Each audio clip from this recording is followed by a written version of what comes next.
Hello, everybody. I am here with Mary Shores. Welcome, Mary. Thanks for joining us.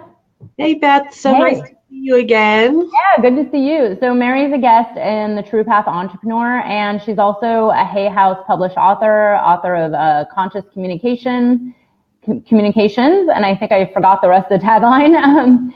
But Mary and I were just talking about what we wanted to give you today. We have about 10 minutes, and Mary has so many amazing strategies that are very, neuroscience based. But one she was talking about was how to create an action plan. And actually, it's funny that you say this because I was going to bring this up. It's coming into the new year very soon, and everybody always has these resolutions, which I personally feel like you should be doing every single week, not every single year. But, tell us a little bit more about how to plan, goals in life or in your business or whatever it is. Like, what are some methods that you have that you could share? Well, I really am excited today to share with you guys a one-page action plan. So I have been in business for myself for over 20 years, so since 1998, and I own a collection agency. And one of the things that I've done that's kept me successful is that instead of writing larger plans, I break it down into smaller one-page action plans. And so whenever I am working on something, I'm really big on continuous improvement projects. So I would put the end result goal at the top. So my goal, one that I recently did was like I wanted to hire 6 people. So the end result goal was, hire 6 people who are correct for the job, looking for long-term employment, and is a good fit. And then I want to step back and reverse engineer a plan for that.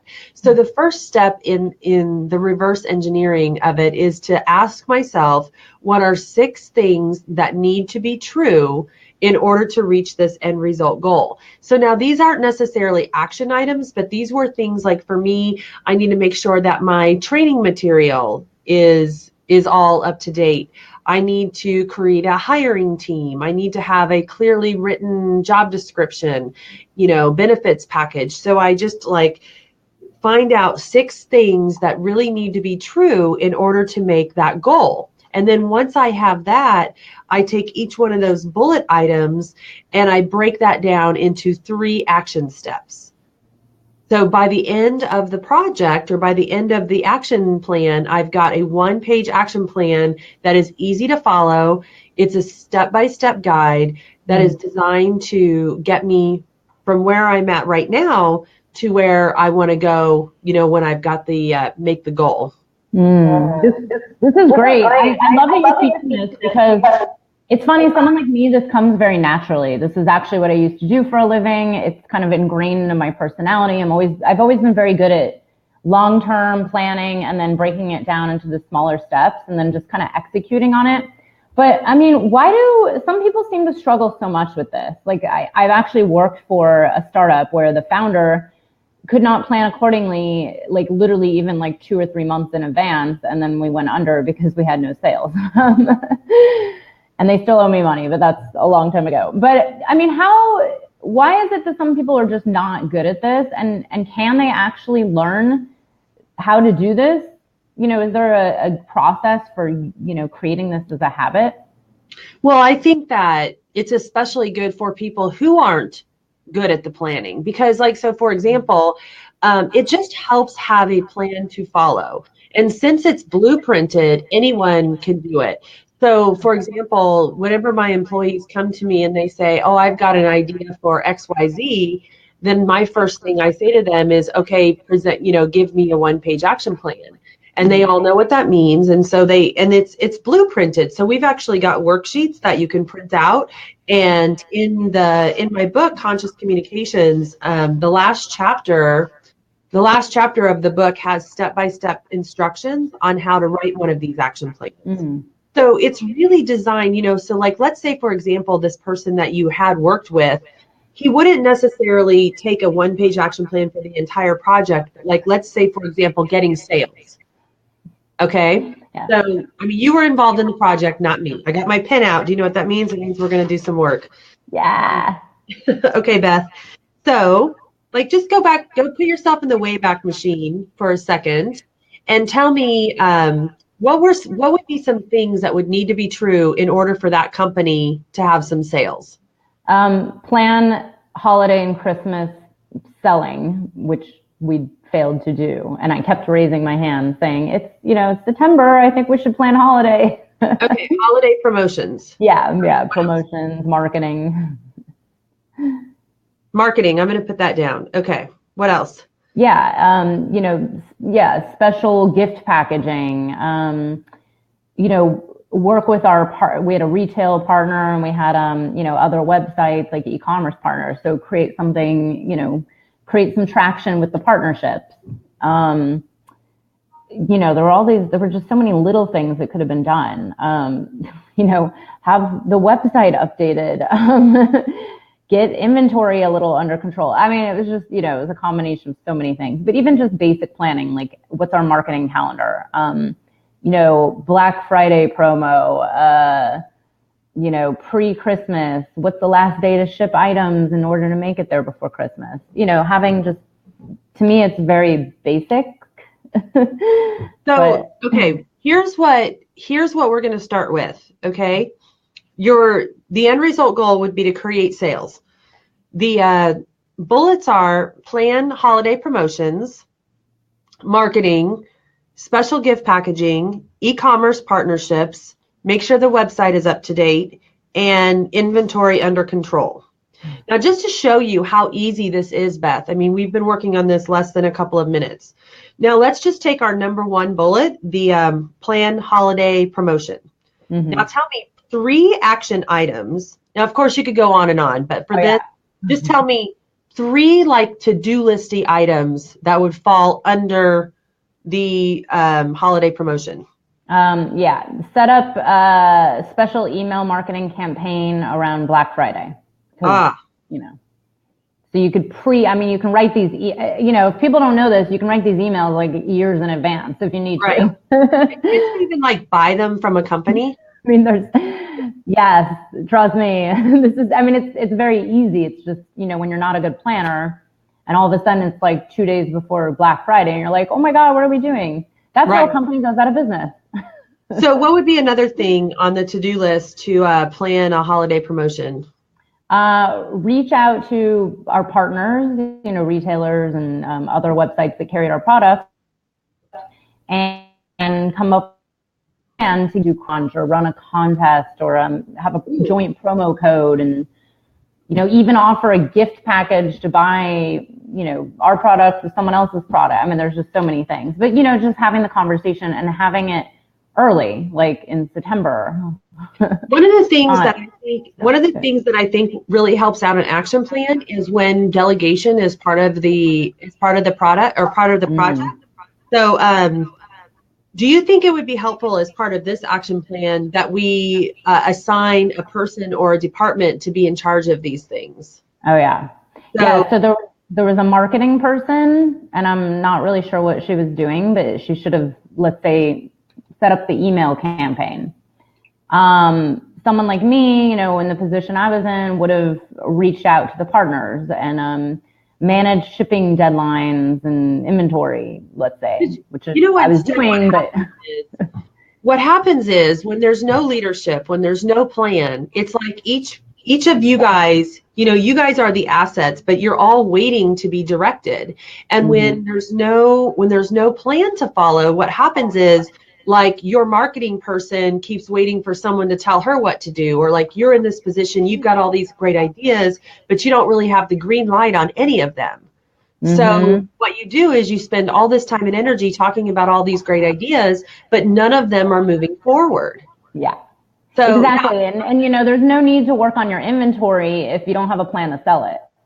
So in the world, you just have to execute on selling. Yeah. So just in these couple of questions that I asked you, can you see how easy it would be to like continue this process? And at the end of, typically it takes 30 minutes to do this, but at the end of 30 minutes, you've got a 1-page strategy that's pretty easy to follow, especially if you're asking yourself the question like who, what, where, when. So creating deadlines, asking who's going to be implementing what part of it. And also, make sure there's things that are always moving forward. This is great. And this can truly apply to anything that anybody wants to execute on, including personal life things, right? Like buy an apartment in 2018, right? Like, what does it take?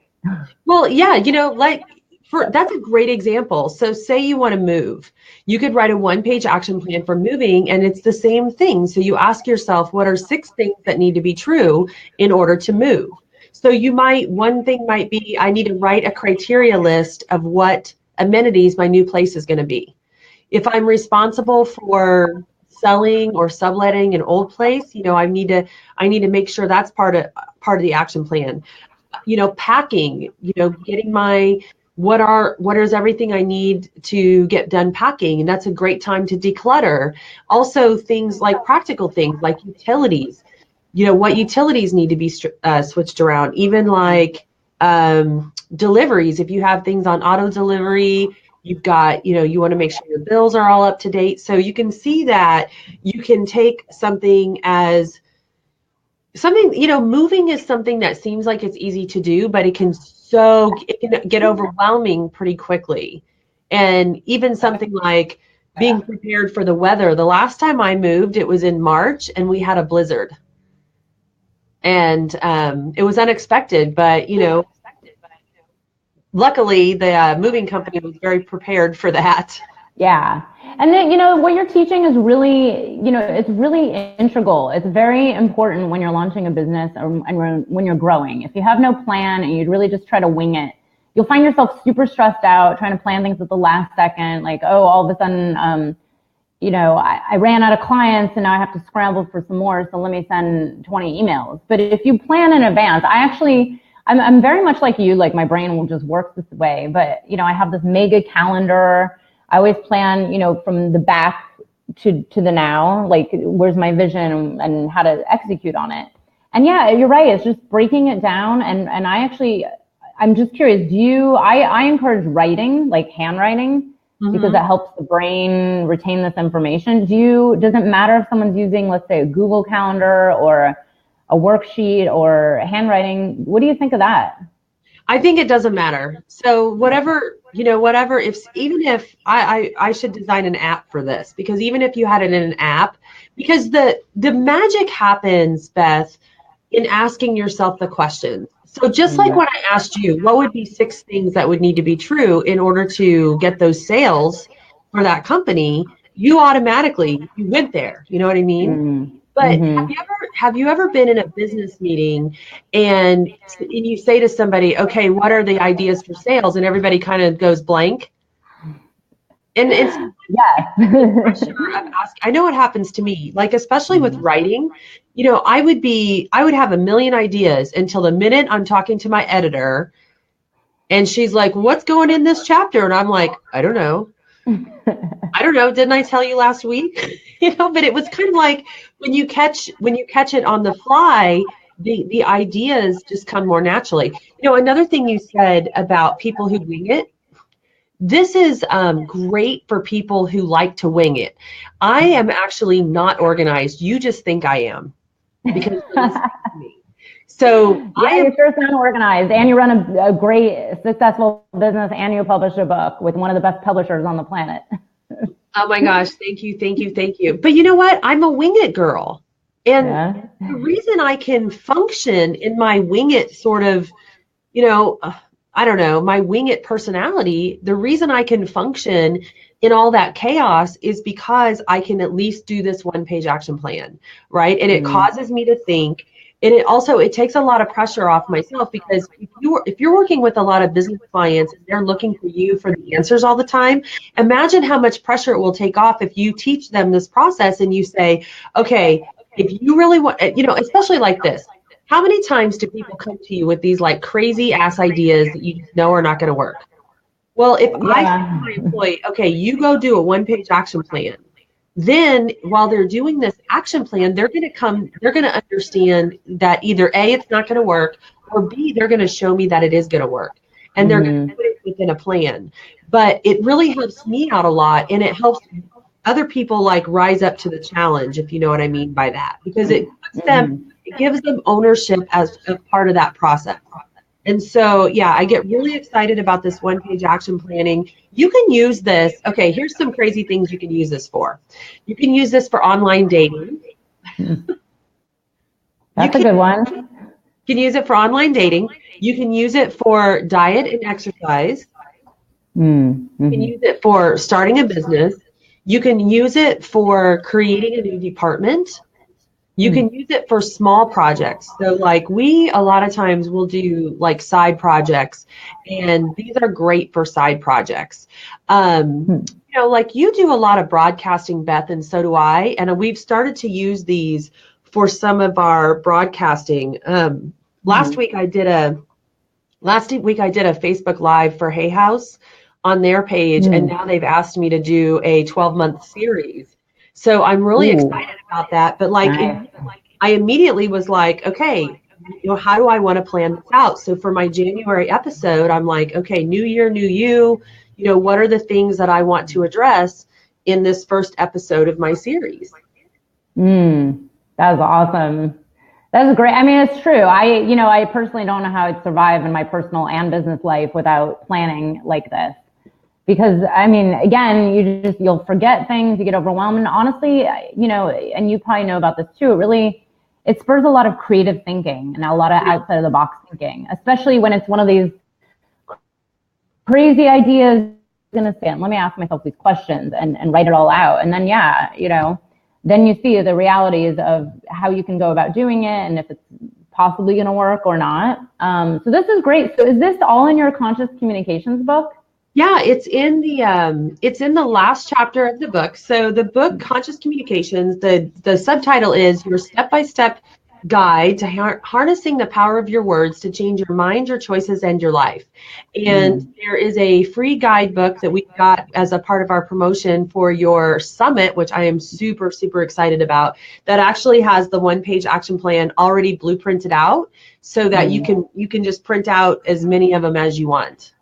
Oh, so nice. Oh, this is really amazing work that you're doing and teaching. Thank you so much for joining us. Everybody, you can find Mary it's maryshores.com, right? It's maryshores.com. And hear our full interview plus 33 other interviews on the True Path Entrepreneur. Mary, thank you so much for teaching this. You know I could talk to you for hours and hours and hours. You're like one of my favorites. Thank you, Beth. You as well. And I just, Beth was so sweet. I've been very, very ill. So she was patient with me and rescheduled this. And I just want to say I really, really appreciate it. Aw, thank you. No, I'm glad you're better. It's been going around. It's been crazy. And I'm drinking lots of fire cider to keep myself safe for now.